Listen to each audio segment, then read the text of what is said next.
Ouais, le projet, il est né à l'hôpital, dans la chambre de Simon, parce que j'allais le voir tous les jours pendant un mois et je lui parlais beaucoup comme on parle à quelqu'un qui est dans le coma.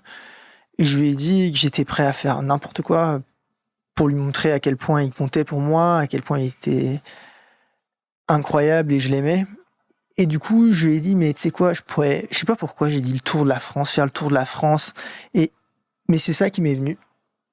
Et j'ai dit, mais je vais pas le faire en vélo, parce que ça, je sais que je peux le faire. J'ai dit, tu sais quoi, je pourrais le faire en courant. Et, et en fait, quand j'ai su que il allait pas s'en sortir, là déjà, ça explose quoi, tout explose. C'est comme si plus rien n'avait d'odeur, de saveur. Enfin, je me suis dit comment je vais vivre quoi. Et le premier truc qui m'est venu, c'est de me dire il faut que tu fasses ça. Il faut que tu continues son combat.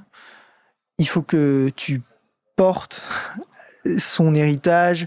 Il faut que tu fasses quelque chose pour montrer à quel point c'est indigne et pas possible de laisser des gens aussi incroyables que Sim disparaître comme ça dans l'indifférence.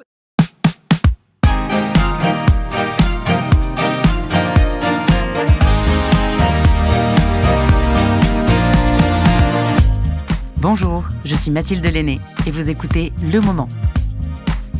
Le Moment, c'est le podcast qui explore les vies des icônes de l'outdoor au-delà de la performance. Je vous donne rendez-vous une fois par mois. Bonne écoute.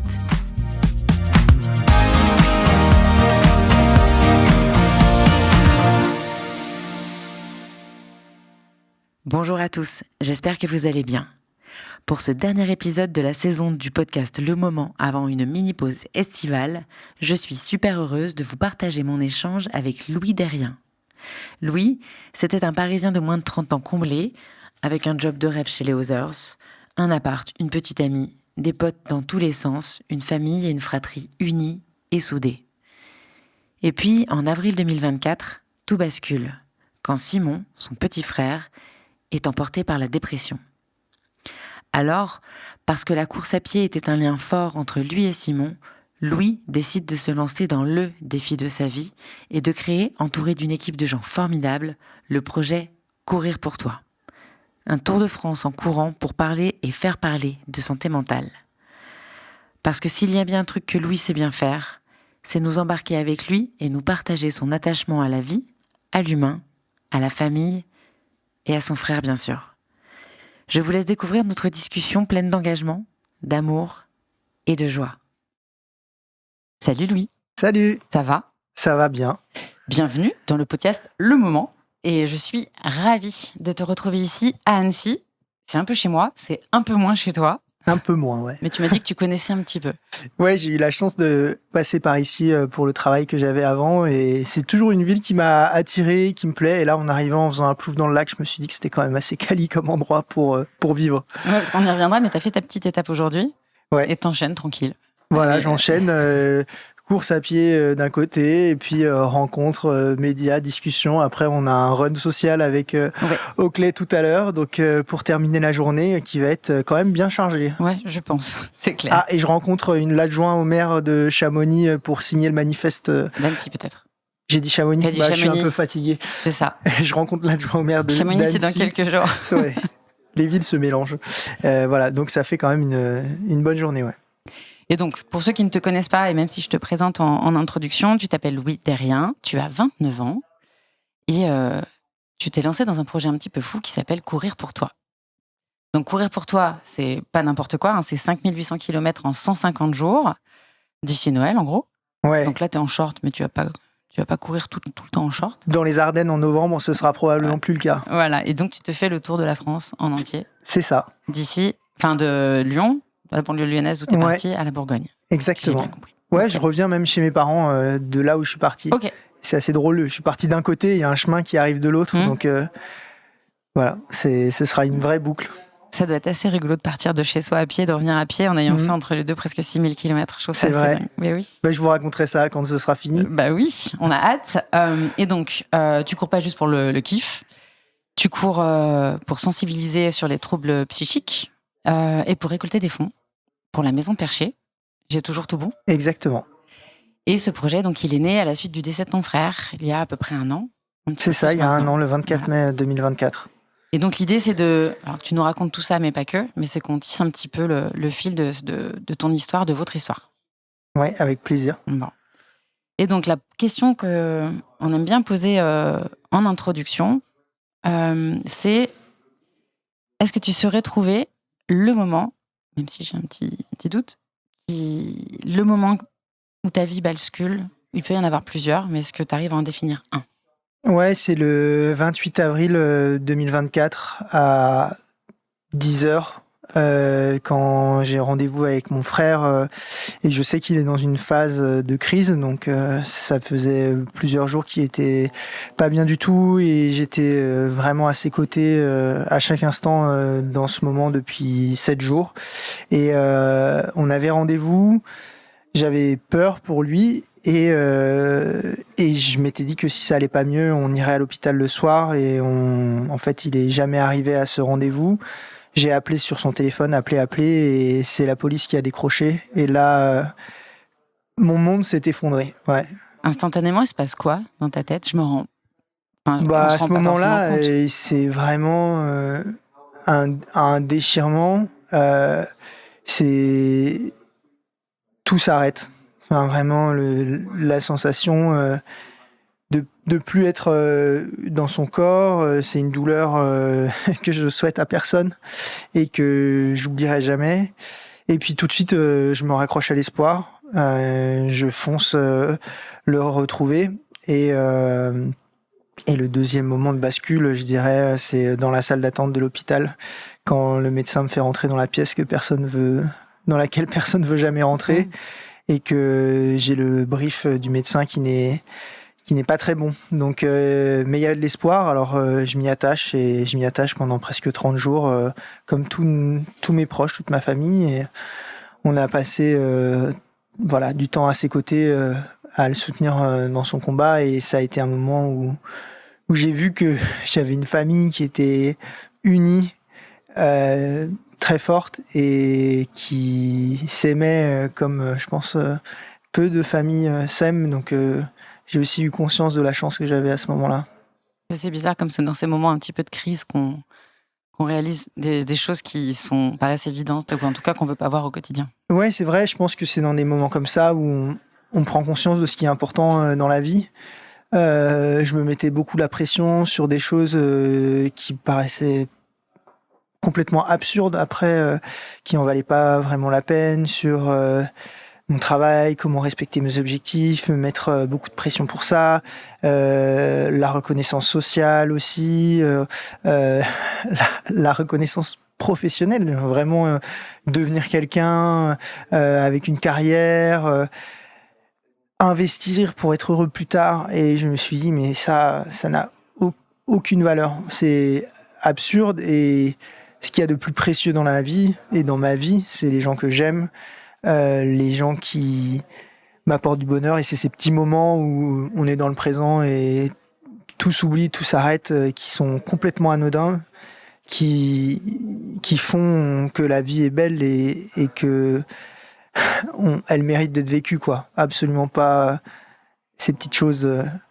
ces petites choses sur lesquelles on met tant d'énergie, et ça, vraiment, je me suis dit, souviens-t'en, parce que je pense que après, ce sera moins perceptible. La vie reprendra son cours, et toutes ces choses-là, elles reviendront. Et vraiment, c'est quelque chose que j'ai ancré. J'essaie d'investir énormément pour créer ces petits moments-là. Mais pour les faire revenir, pour pas oublier qu'en fait, pas retomber dans le travers d'avant, en fait. Ouais, c'est ça. Et puis essayer de mettre en place des choses pour recréer ces petits moments, quoi. Avant mon départ de ma course, il y a tous mes amis très proches, les gens qui ont eu une importance dans ma vie aussi. Il y avait une 50aine de personnes qui sont venues la journée de la veille, et on était dans la maison de la famille, il y avait du monde dans le jardin, il y en a qui traînaient un moment, qui faisaient la sieste, d'autres qui jouaient dans la piscine, et tout était en suspension. Et vraiment, je me suis dit, mais ça c'est le vrai bonheur, quoi.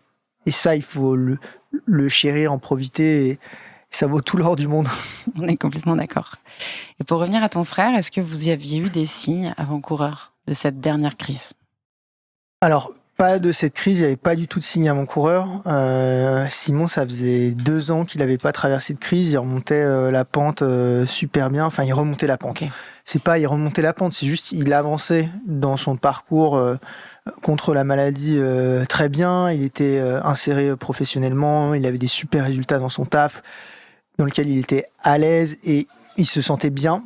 Et il aimait son travail, il avait un cercle social fort, une activité physique forte, mais il s'était blessé à la cheville quelques mois avant. Il faisait beaucoup d'escalade. Et ça, je pense que ça a eu un impact quand même, parce que le sport, c'était un des éléments qui l'aidait. Et puis, on parlait beaucoup, on communiquait beaucoup sur comment il se sentait, comment il allait. Mais je pense qu'il y avait eu beaucoup de progrès sur la communication avec ses proches, le soutien de ses proches, mais il y avait eu peu d'avancées en fait dans le soutien médical. Et je pense que le soutien médical était plus adapté, son traitement était peut-être plus adapté, et le psychiatre renouvelait juste son traitement plutôt que de vérifier que tout allait bien, parce que ça devait être le patient qui présentait bien et qui donnait le change. C'est ce que j'allais dire, il donnait très bien le change, donc du coup... Ouais. Voilà, et donc... Non, mais par contre, dès que cette crise est arrivée, moi j'ai tout de suite pris conscience de son importance. J'avais un gros déplacement pour le boulot, j'ai annulé, j'ai passé toute la semaine à ses côtés et j'ai appelé des médecins, j'ai appelé des psychologues, on a pris rendez-vous chez un psychiatre pour qu'il puisse y aller. Et voilà, mais c'est tellement... le parcours de soins en France sur les questions psychiatriques, c'est tellement laborieux, complexe et... que ça n'a pas suffi, quoi. Mais parce que, je trouve qu'il est laborieux parce que c'est pas... Voilà, tu dis laborieux et complexe, parce que les chemins sont pas tout tracés, c'est pas clair pour les gens. Ouais, parce que, le bon spécialiste, parce que là, si tu as quelqu'un de très proche qui est dans une situation critique d'urgence, si on te demande quoi faire, c'est appeler le 3114, qui est le numéro national du service d'écoute, qui est le service d'écoute pour la prévention du suicide. Et ces personnes-là, elles vont écouter, elles vont se dire « Ah oui, cette personne a un risque de se suicider ». Et elles vont dire « J'appelle le 15 ». Le 15 arrive, c'est les urgences, ils prennent la personne en charge. Et parfois pas. Moi, j'ai eu des témoignages où c'était considéré comme pas sérieux, où le 15 a refusé de venir, tout simplement. Okay. Mais je blâme pas le 15, c'est parce que eux, ils doivent être débordés, ils doivent avoir une pression au travail monstre et ils sont obligés de faire des choix pour essayer de sauver le maximum de personnes et parce qu'ils n'ont pas assez de moyens, je pense. Et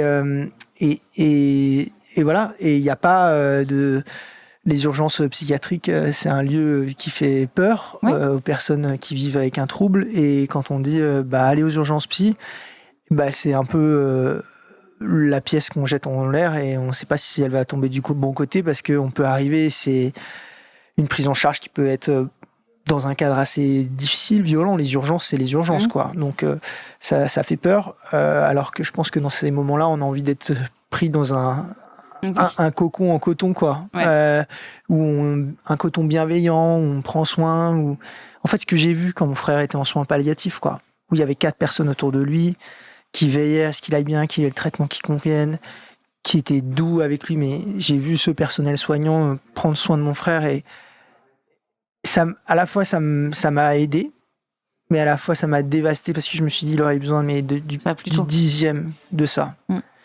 Et ça, en matière de psychiatrie, j'ai reçu un message d'une personne hier qui me disait j'ai peur pour moi et je me sens incompris.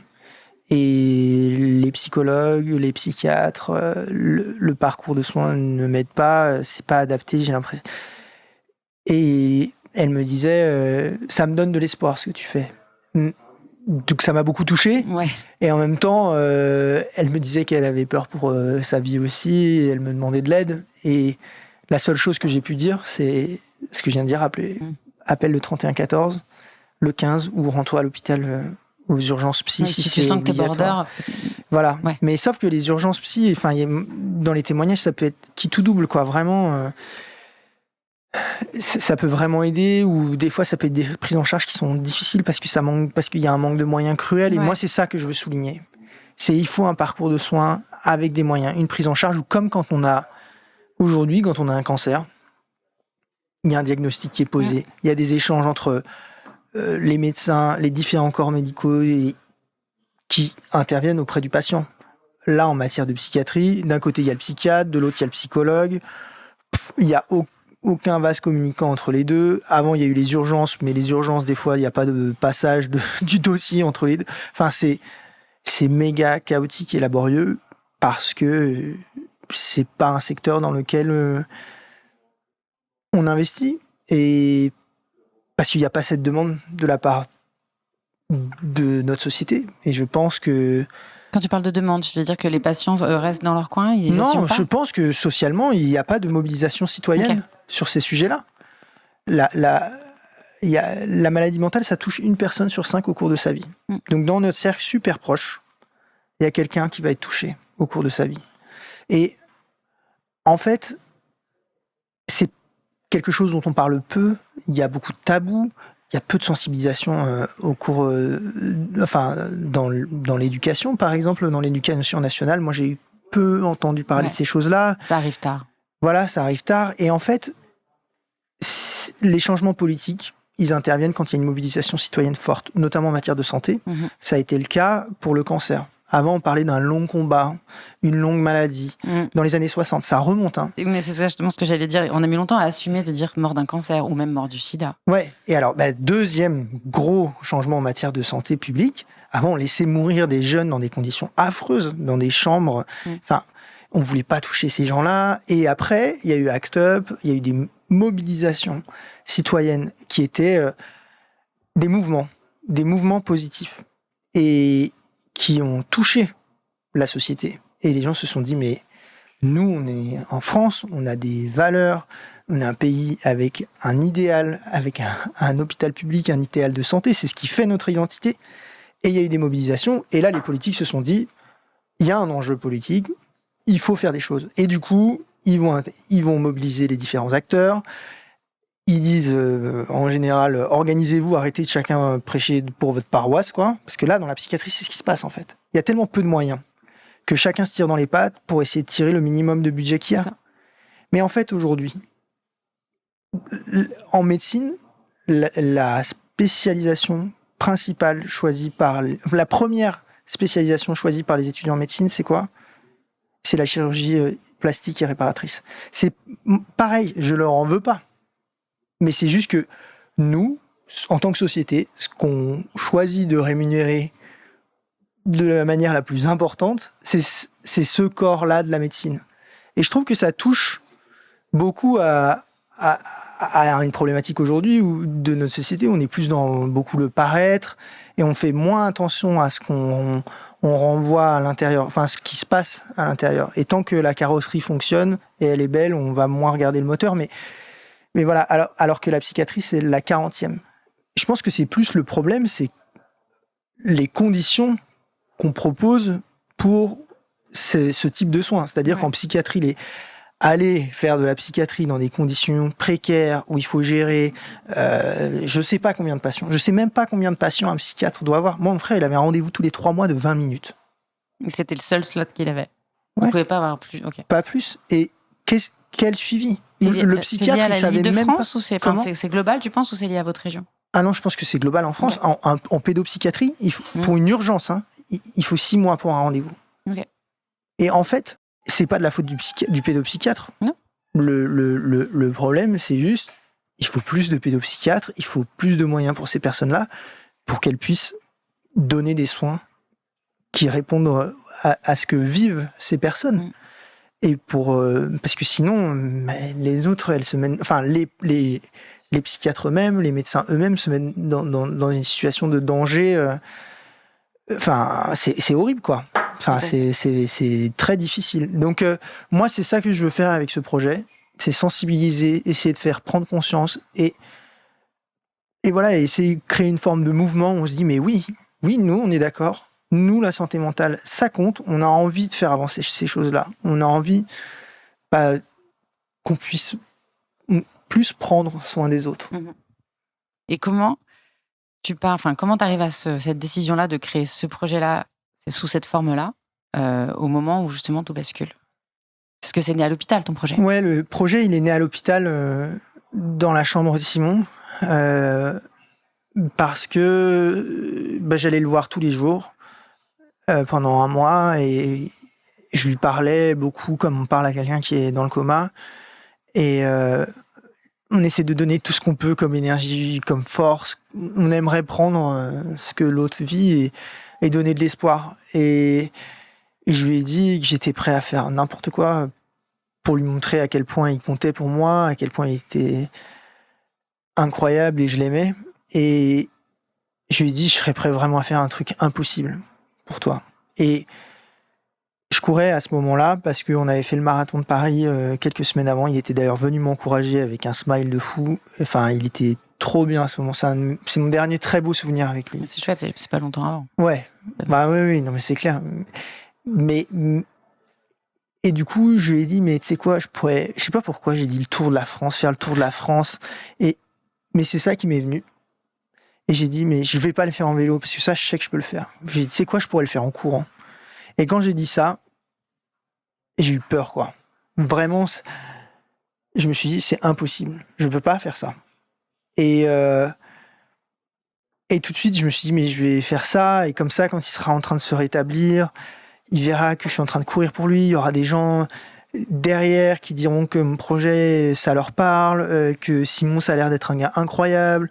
Et ça lui donnera de la force, en fait. Et puis on pourra se parler de ça. Ça lui donnera peut-être de l'espoir. Et en même temps, je serai aussi à ses côtés. Enfin, évidemment que j'avais prévu de venir le voir le plus souvent possible. Mais voilà. Et tout de suite, dans la salle d'attente, parce qu'on passe beaucoup de temps dans la salle d'attente dans ces moments-là, j'ai commencé à bosser dessus, à créer un Notion, à mapper des trucs, à regarder sur Internet si c'était physiquement possible de faire un truc pareil. Et en fait, quand j'ai su que il allait pas s'en sortir, là déjà, ça explose, quoi, tout explose. Et on a un bourdonnement dans les oreilles. Et c'est comme si plus rien n'avait d'odeur, de saveur. Enfin, je me suis dit, comment je vais vivre, quoi. Et le premier truc qui m'est venu, c'est de me dire, il faut que tu fasses ça. Il faut que tu continues son combat.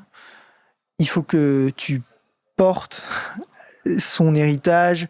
Il faut que tu fasses quelque chose pour montrer à quel point c'est indigne et pas possible de laisser des gens aussi incroyables que Sim disparaître comme ça dans l'indifférence. Et je me suis dit, moi, je suis pas psychologue, je suis pas psychiatre, je suis incapable de voir quelqu'un souffrir devant moi. Ça me tétanise. Et je me suis dit, je peux pas rentrer dans le corps médical.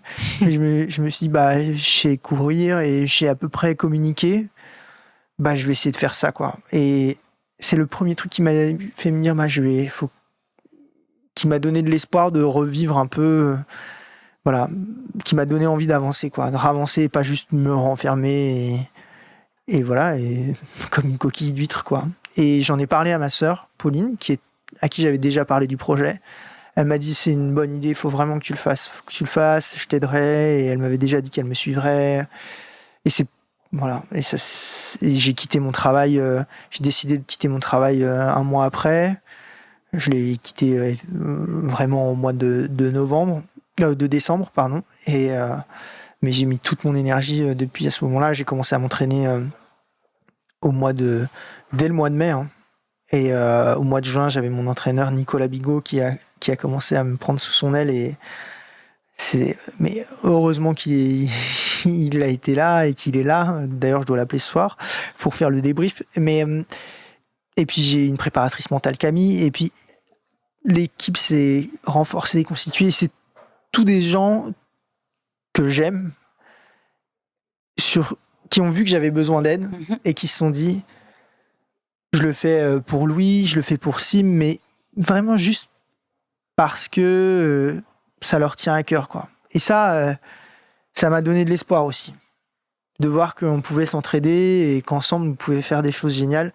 Et moi, j'aurais jamais pu prendre le départ il y a 5 jours ou faire tout ça et être là en train de raconter ce que je suis en train de vous raconter s'il n'y avait pas eu tous ces gens qui m'ont aidé. Voilà, c'est 15 personnes autour de moi. Une grosse équipe. Émilien, Kevin, Pierre-Antoine, Camille, JB, Pauline, j'ai peur d'oublier des gens, Anne, Blanche, Agathe, ma copine, qui m'aide énormément. Qui est-ce que j'oublie? Nicolas, Bigot, du coup l'entraîneur, Léa,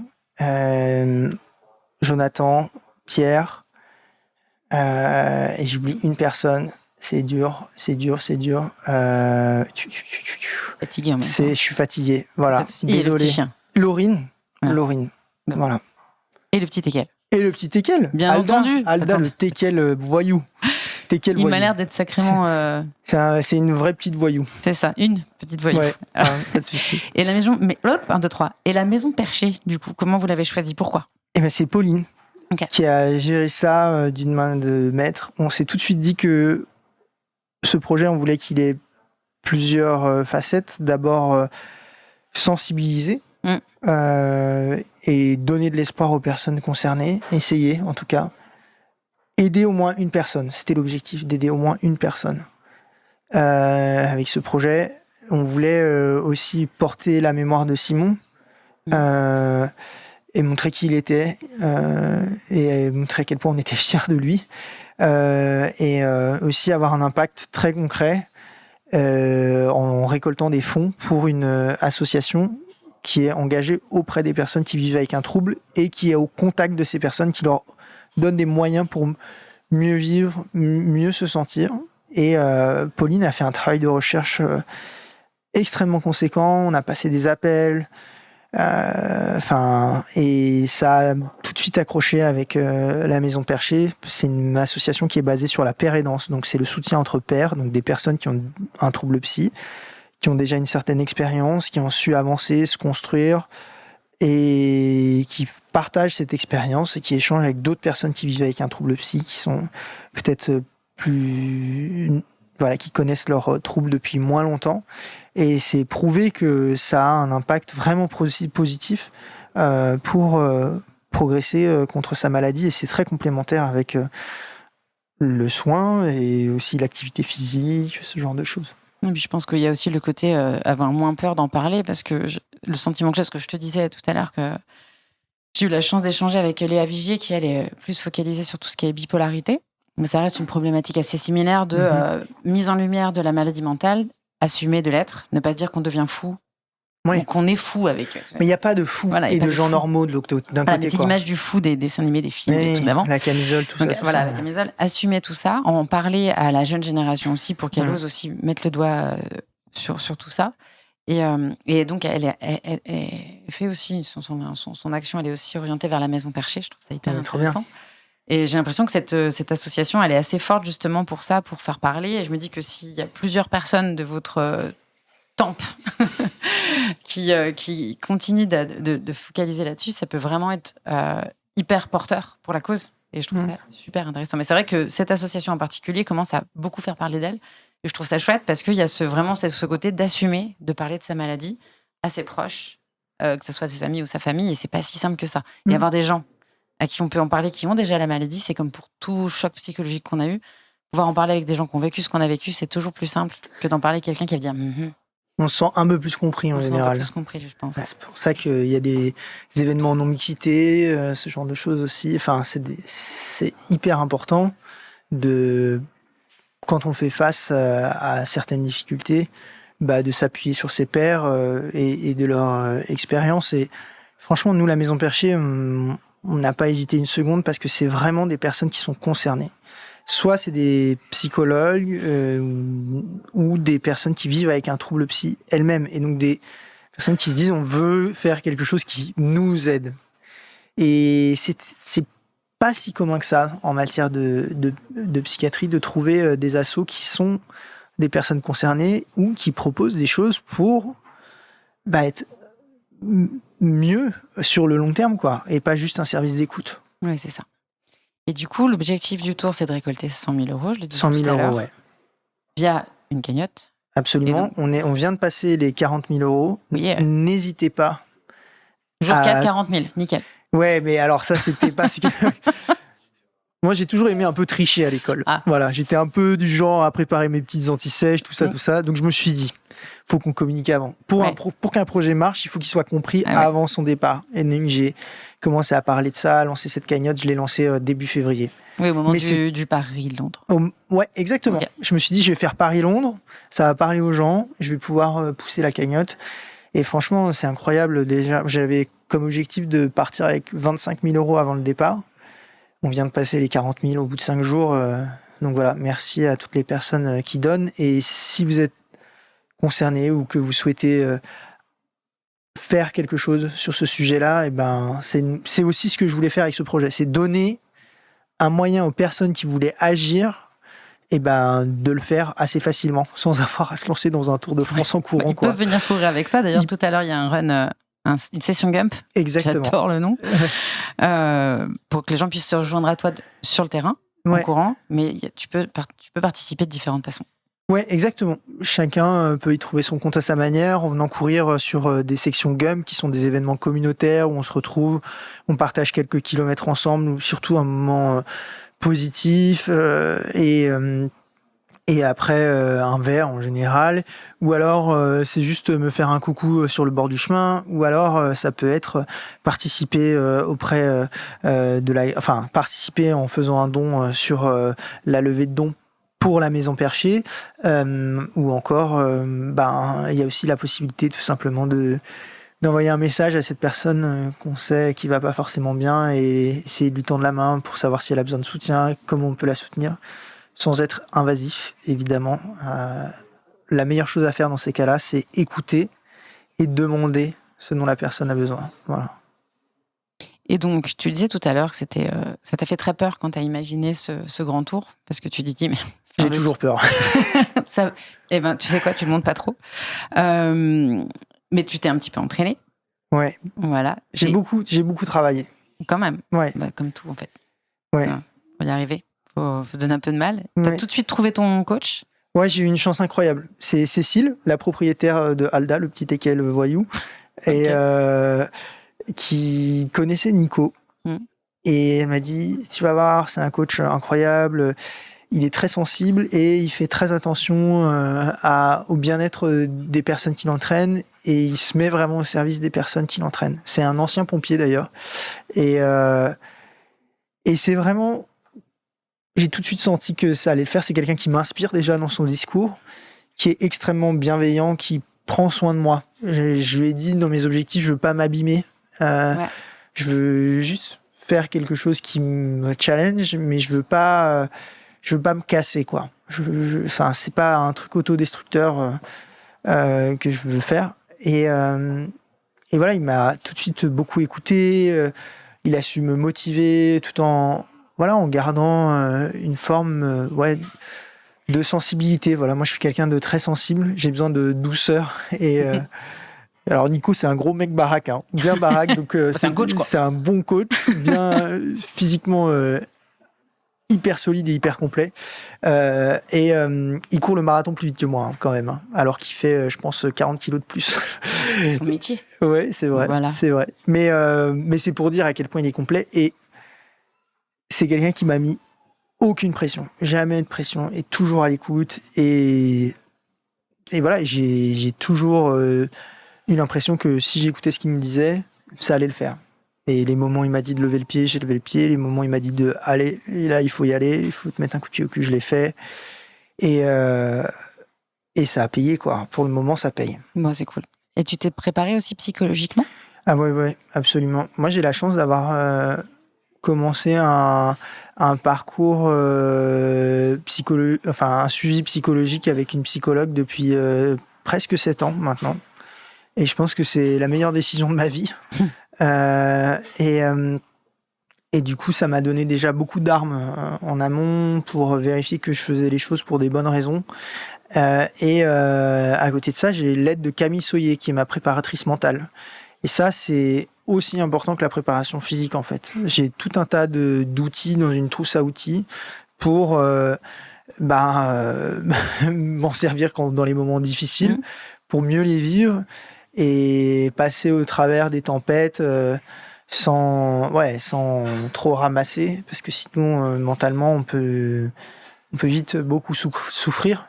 Et voilà, donc on a beaucoup travaillé là-dessus, on a pu éprouver les outils qu'on a préparés. J'ai fait Paris-Londres en courant, où ça a été physiquement très dur dès le 2e jour. Donc j'ai couru avec une grosse douleur au genou pendant près de 300 km dans le froid, au milieu des champs de patates. C'est quand même pas hyper sexy de faire Paris-Londres en courant, mais je suis trop fier de l'avoir fait. Ouais. Voilà, mais là, on a fait ça, on a fait la Desertus Bicus, qui est une traversée de l'Espagne à vélo, où il a fallu pousser quand même loin à un certain moment. Et puis, il y a eu ce marathon aussi, où c'était une vraie pression, parce que c'était un marqueur de performance. Si j'arrivais à faire la performance qu'on réalisait, je savais que finalement, j'étais pas vraiment un escroc, quoi. Je savais vraiment courir. En fait, c'est un peu bizarre. Ça t'a acheté une légitimité, ce marathon ? Pour toi, en tout cas ? Je pense que ça m'a donné de la confiance, quoi. Vraiment, okay. Je me suis dit, j'avais jamais réussi à faire une grosse performance sportive. Je suis pas quelqu'un, je m'en fous du chrono, en vrai. Juste réussir à me dépasser, c'est quelque chose qui m'intéresse pour les émotions que j'arrive à vivre et tout. Mais surtout, je me suis dit, oui, je suis quelqu'un qui sait courir, en fait. Et j'arrive à courir le marathon à une vitesse que peu de gens arrivent à courir, parce que j'ai beaucoup travaillé. Et là, j'arrive à atteindre un objectif qui me paraissait inatteignable la veille. Vraiment, la veille, j'étais là, mais comment je vais tenir ces allures alors que je les ai jamais tenues plus de 10 minutes, quoi. Comment c'est possible ?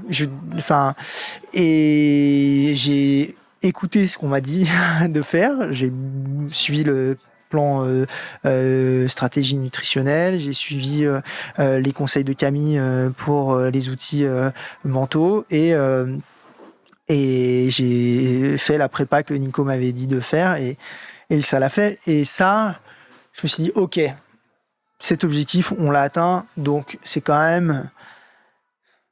Tu progresses, quoi, sérieusement. Là, il n'y avait pas moyen d'avoir fait ça l'an dernier au même moment, quoi. Donc ça m'a donné confiance, vraiment. Ouais, c'est cool. Oui, ça t'enlève un poids au moment du départ. Tu te dis, moi c'est le mot légitimité qui me vient, mais en fait c'est ça, c'est que tu te dis, je vais pas au casse-pipe et je sais que je peux le faire. Donc savoir que tu peux le faire, ça t'évite de te blesser parfois. En tout cas, c'est ça, je me dis, j'ai vraiment travaillé. Il y a des choses que j'ai réalisées qui me montrent que j'ai travaillé, et ça, il n'y a rien qui peut l'enlever. Même ton manque de confiance en toi, tes doutes, la réalité, elle est là, en fait. Et c'est pour ça que c'est la seule valeur que je peux accorder au chrono, et voilà, sinon, je m'en fous, quoi. Franchement, j'ai pas plus de valeur en tant que coureur qu'une autre personne, parce que j'ai couru un marathon assez rapidement, quoi. Mais c'est aussi le sens que tu mets derrière. Je pense que c'est aussi tout le truc derrière le trail ou la course. Qu'est-ce que tu mets derrière ? Qu'est-ce qui te fait courir ? C'est vrai. Moi, je pense que c'est l'amour qui me fait courir. Ouais, c'est chouette. Et justement, tiens, tu parles d'amour, et depuis tout à l'heure, je me dis, parce que tu as beaucoup parlé de toi et de ta fratrie, tu parles pas beaucoup de tes parents, parce que tes parents, ils ont quand même vécu, du coup, ta dépression à toi, les va-et-vient de ton frère. Comment tes parents, ils vivent ça ? Est-ce que c'est quelque chose qui est facilement abordable dans la famille depuis le début ? Parce que tu parlais que ça a donné le constat que vous étiez très soudés au moment du départ de ton frère, mais voilà, c'est quoi comment ça fonctionne avec tes parents autour de ces sujets-là, et quelle place ils ont dans le projet aujourd'hui ? Moi, j'ai des parents incroyables, dont la plus grande qualité, je pense, c'est d'aimer leurs enfants plus que tout, et de tout donner pour qu'ils soient heureux et vivre des moments heureux avec eux. Et j'ai toujours vu dans mes parents que ce qui les rendait le plus heureux, c'était de partager des moments avec nous. On est partis en vacances dans plein d'endroits. Franchement, j'ai des souvenirs plein la tête grâce à eux. Perdre un enfant, je pense qu'il n'y a rien de plus horrible à vivre. Je ne peux pas imaginer. Je suis pas parent, mais je l'ai vu, et c'est... Voilà, c'est quelque chose que je constate. Forcément, quand on a perdu un enfant et qu'on en a un autre qui dit qu'il veut faire un Tour de la France en courant, ça fait très peur. Je pense qu'ils ont eu peur pour moi et au début, ils étaient pas forcément emballés par l'idée, mais ils ont respecté tout de suite.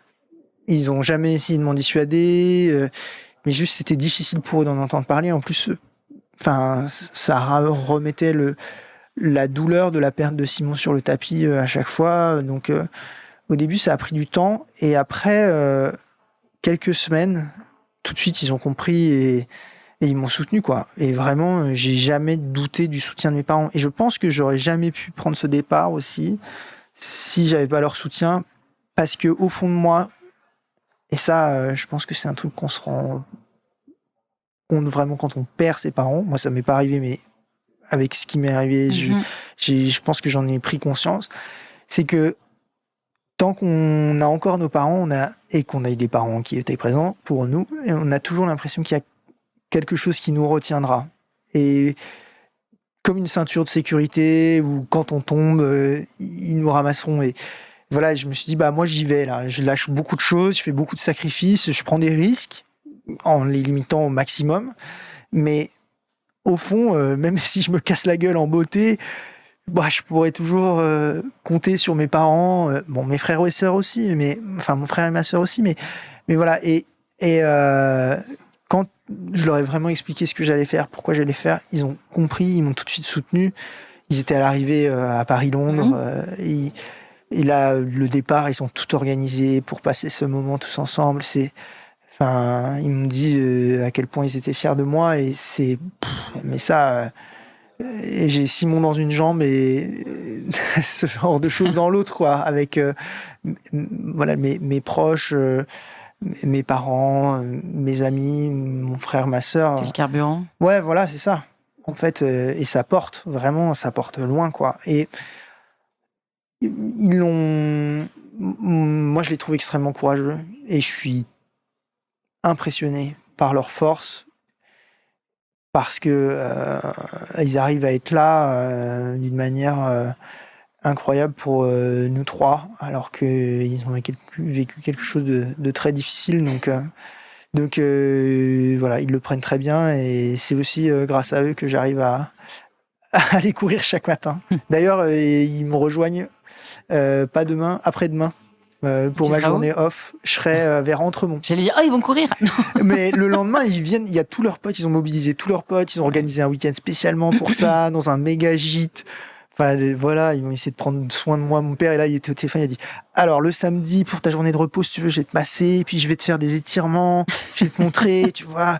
Il est à fond, quoi. C'est chouette. Ouais, franchement, c'est cool. Parce que c'est intéressant, parce que depuis tout à l'heure, tu parles beaucoup d'amour, de courage, d'émotion, de douleur.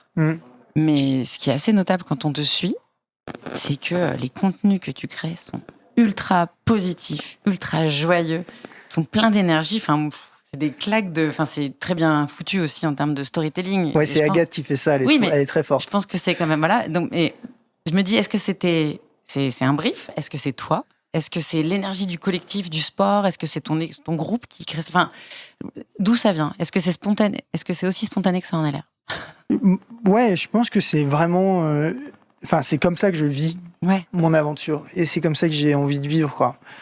Le matin, choisir de vivre cette journée, profiter de tout ce que j'ai encore et pas avoir de regrets, quoi. Et dès qu'il y a une opportunité de partager, de kiffer, de le vivre à fond. Après, tu vois, hier, il y a eu un moment difficile, et je l'ai dit, mais c'est vrai que le matin, je suis parti, j'étais trop content. Il y avait mon meilleur pote avec moi qui était venu du Québec, avec qui j'ai vécu plein de trucs de ma vie. On s'est rencontrés quand on avait 9 ans, on a fait un groupe de musique pendant 10 ans avec Sim. On est allé au Hellfest là l'an dernier, alors qu'on devait y aller aussi avec Simon et tout. Il a toujours été là, et là, il était là, on courait ensemble, et je me disais, on partage ce moment aussi un peu grâce à Simon, quoi. Parce que si, quand même, je me suis un peu bougé pour faire quelque chose de positif autour de ce drame immense qui n'a aucun sens, mais c'est parce que Simon, il a aussi, et c'est quelque chose de très fort, et on l'aime énormément, qu'on vit quelque chose de beau aujourd'hui, et voilà, et c'est ça que j'ai envie de de cultiver, quoi. C'est sur ça que j'ai envie de mettre mon énergie, plutôt que de me renfermer sur ma colère, ma douleur et toute la violence qu'il pourrait y avoir autour. Donc, ouais, c'est le brief dans ma tête, quoi. Je choisis ça plutôt que... Bon, après, j'avoue, quand je suis en vélo et qu'il y a une voiture qui me brasse, je peux être un peu invectif. Oui, c'est mais le moment où je décharge. on l'est toujours. Mais dire, tu te mets pas en danger, ouais, dans tes itinéraires, t'es en bord de route, non? Non, je fais beaucoup de trail. Tu fais que du trail. Moi, j'aime bien les chemins, ça permet de se laisser penser aussi.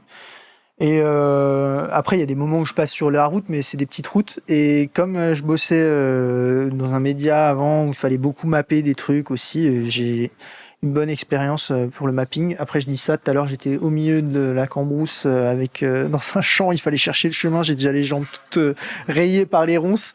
Donc, mais c'est vrai que j'aime bien me foutre un peu dans des guêpiers d'ailleurs. Parce que t'es tout seul, on est d'accord. Il y a le van qui te rejoint à chaque étape, mais entre les deux, t'as pas genre le GPS, où est-ce que je dois tourner, non? Non, d'ailleurs, ça me fait penser que j'ai pas éteint mon tracker. Mais j'ai un petit tracker aussi sur Madcap. Vous pouvez me suivre 5 minutes par 5 minutes où j'en suis sur Madcap. Ça fait partie des médias sur lesquels on peut te suivre. Il y a Madcap pour les vrais, pour les sportifs. Ouais, exactement. Il y a Insta.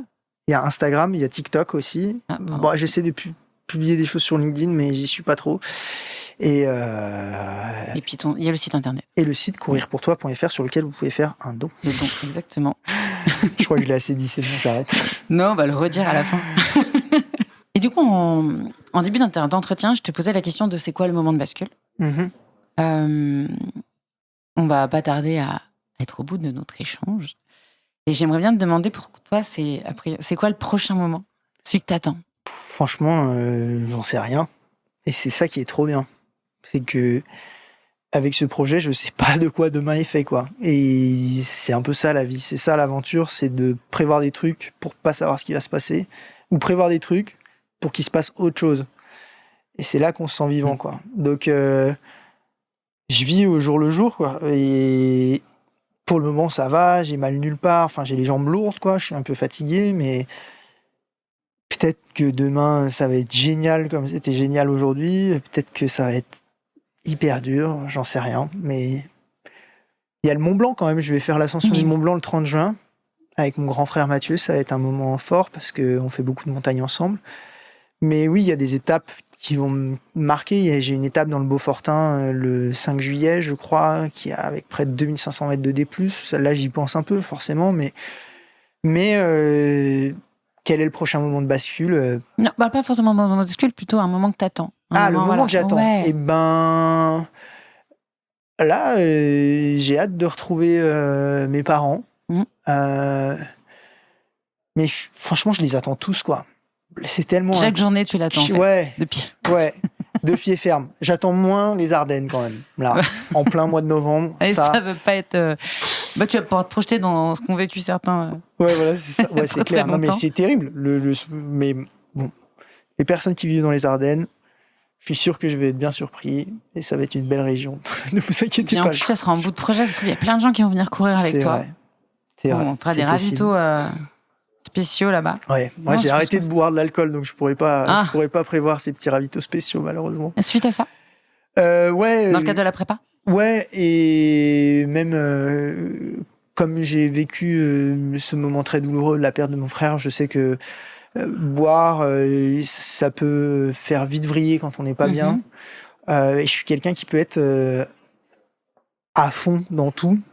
Et donc, c'est pour ça que je me suis mis des bonnes chouilles quand j'avais jusqu'à mes 22 ans. Après, j'ai un peu levé le pied. Et voilà, tout ce qui est alcool, maintenant, je fais gaffe. Tout ce qui est... Enfin, je touche pas à la drogue aussi, parce que je sais que c'est des choses où je peux me faire absorber. Forcément, j'ai été fumeur. Voilà, donc non, là, je sais qu'en plus, quand on vit quelque chose de difficile, on peut vite moins bien contrôler ces choses-là. Donc, ça fait partie des choses que j'ai sorties de ma vie et ça, pour le coup, ça me manque pas du tout, quoi. Tu fais rentrer des gens à la place. Exactement. Exactement, c'est parfait. Eh bien, écoute, merci beaucoup. Merci à vous. Et j'ai super hâte d'être dans 2 semaines à Cham, parce que du coup, ça sera juste après ton ascension. C'est vrai. On va se recroiser à l'Arc'teryx Alpine Academy. qui te soutiennent, Excellent. la marque Ouais. comme Oakley qui nous reçoit aujourd'hui, te soutiennent à fond dans cette Mhm. aventure. Tu vas pouvoir en parler là-bas, intervenir C'est auprès clair. du public, ça va être super chouette. Ouais. Donc vraiment hâte de te retrouver là-bas en espérant qu'on aura le beau temps. C'est vrai, Voilà. on croise les doigts. Chamonix, c'est toujours incertain. Oui, mais après, c'est la vie. Au pire, un peu de pluie, bon. Juste pas le 30 juin. Voilà, juste pas le 30 juin. Voilà. Merci beaucoup. Merci à toi, Très bonne merci fin de journée. beaucoup. Ciao. Ciao. Merci d'avoir écouté cet épisode jusqu'au bout. Si vous avez aimé cet épisode et voulez être sûr de ne pas rater les prochains, n'hésitez pas à vous abonner au podcast et à mettre des étoiles sur les plateformes d'écoute. Ne vous privez pas non plus de partager autour de vous. Je vous mets la liste des thèmes abordés et un maximum de liens en description. Cet épisode a été produit par Hold Up Agency et réalisé par Mathilde Lenné. Montage et sound design Homework Studio. Illustration Mathieu Forichon.